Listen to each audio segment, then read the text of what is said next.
सिन्नरमध्ये दरोडा टाकण्याच्या तयारीत असलेली टोळी पोलिसांच्या जाळ्यात. तब्बल 19,55,300 रुपयाचा मुद्देमाल जप्त.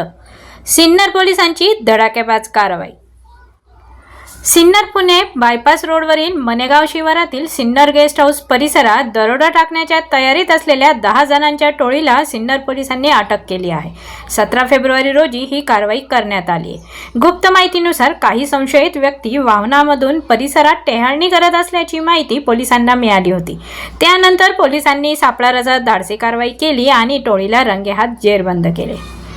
आरोपींकडून लोखंडी तलवार, गुप्ती, कोयता, टोकदार चाकू, हातोडे, लोखंडी गज, स्क्रूड्रायव्हर, टी आकाराचा पाना, सुती दोरे आणि तब्बल 200 ग्रॅम लाल मिरची पावडर असा घातक साठा जप्त करण्यात आला आहे. तसेच 3 चारचाकी वाहनासह विविध कंपन्यांचे mobile, iPhone 13 pro, power bank आणि ओळखपत्रेही पोलिसांनी ताब्यात घेतली आहेत. अटक करण्यात आलेले सर्व आरोपी केरळ राज्यातील रहिवासी असल्याची माहिती पोलिसांनी दिली आहे.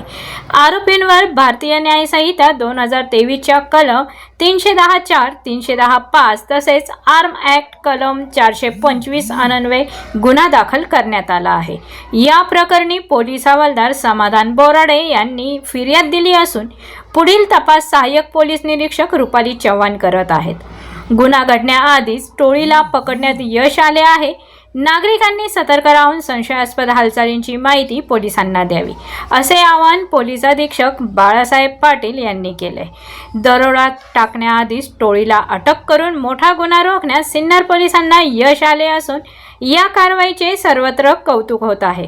ब्युरो रिपोर्ट, आपली दुनियादारी, नाशिक.